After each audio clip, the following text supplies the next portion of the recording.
Sahabat-sahabat Yesus yang terkasih, selamat pagi, selamat berjumpa lagi di hari yang baru ini.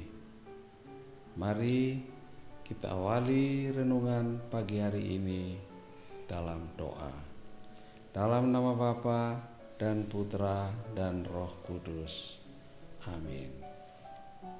Tuhan Allah Bapa yang Maha Besar dan Maha Kasih, kami bersyukur kepadamu atas hari yang baru yang boleh kami nikmati berkat kasih dan kebaikan-Mu.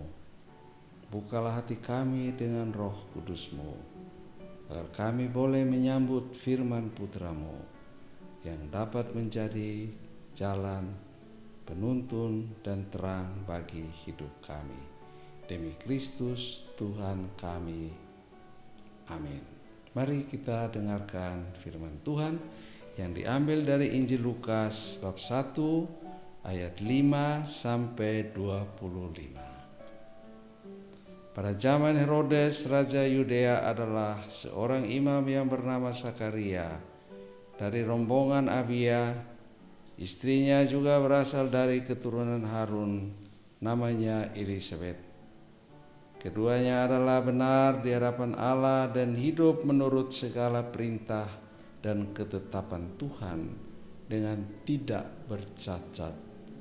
Tetapi mereka tidak mempunyai anak, sebab Elisabet mandul dan keduanya telah lanjut umurnya.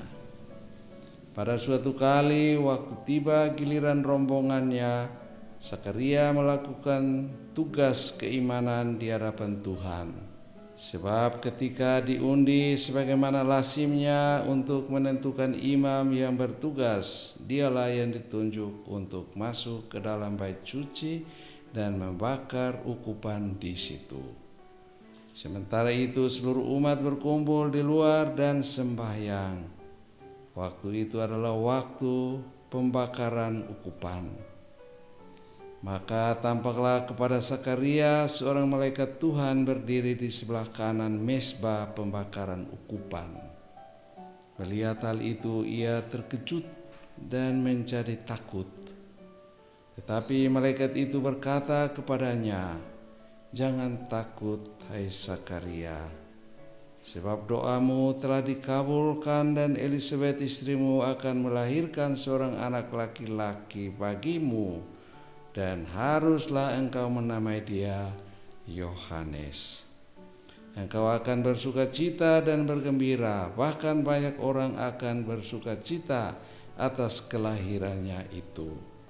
Sebab ia akan besar di hadapan Tuhan, dan ia tidak akan minum anggur atau minuman keras, dan ia akan penuh dengan Roh Kudus mulai dari rahim ibunya. Ia akan membuat banyak orang Israel berbalik kepada Tuhan Allah mereka.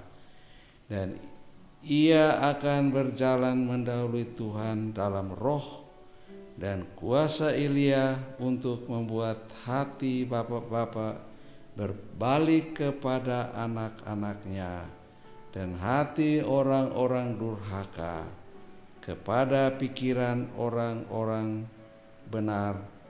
Dan dengan demikian menyiapkan bagi Tuhan suatu umat yang layak baginya."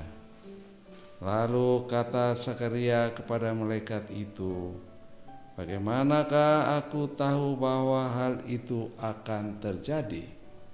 Sebab aku sudah tua dan istriku sudah lanjut umurnya." Jawab malaikat itu kepadanya, "Akulah Gabriel yang melayani Allah, dan aku telah diutus untuk berbicara dengan engkau dan untuk menyampaikan kabar baik kepadamu. Sesungguhnya engkau akan menjadi bisu dan tidak dapat berkata-kata sampai kepada hari di mana semuanya itu terjadi, karena engkau tidak percaya akan perkataan yang akan nyata kebenarannya pada waktunya." Sementara itu orang banyak menanti-nantikan Sakaria. Mereka menjadi heran bahwa ia begitu lama berada dalam bait suci. Ketika ia keluar, ia tidak dapat berkata-kata kepada mereka, dan mengertilah mereka bahwa ia telah melihat suatu penglihatan di dalam bait suci. Lalu ia memberi isyarat kepada mereka, sebab ia tetap bisu. Ketika selesai jangka waktu tugas jabatannya, ia pulang ke rumah. Beberapa lama kemudian Elisabet istrinya mengandung, dan selama 5 bulan ia tidak menampakkan diri. Katanya, inilah suatu perbuatan Tuhan bagiku, dan sekarang ia berkenan menghapus aibku di depan orang.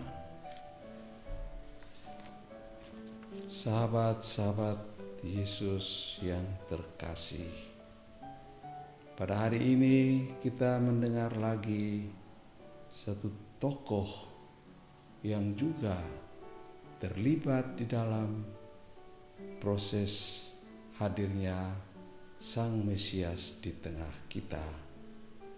Zakarias yang menerima berita bahwa istrinya Elisabet akan mengandung walaupun sudah lanjut usia.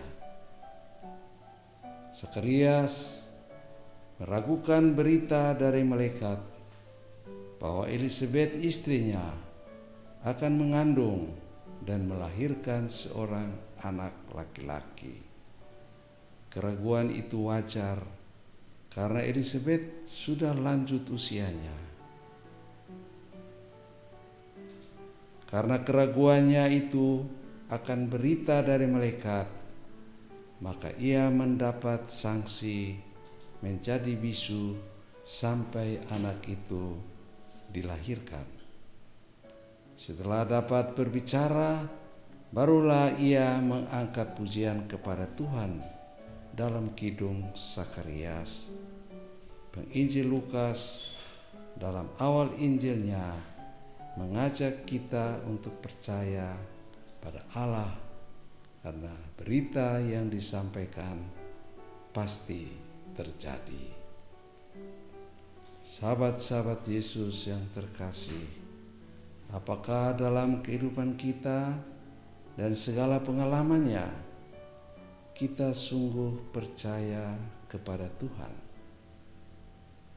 Apakah kita tetap bersyukur walaupun apa yang dijanjikan Tuhan ternyata belum dapat kita nikmati? Marilah kita berdoa. Allah Bapa kami di surga, kuatkanlah iman kami agar kami tetap mengakui kehadiran-Mu yang menyelamatkan dalam segala peristiwa hidup kami. Pujian dan syukur bagi-Mu Bapa, Putra, dan Roh Kudus. Amin. Tuhan bersamamu. Semoga Anda sekeluarga, mereka yang sakit di rumah kita masing-masing, diberkati dan disembuhkan Allah yang Maha Kuasa, Bapa dan Putra dan Roh Kudus. Amin.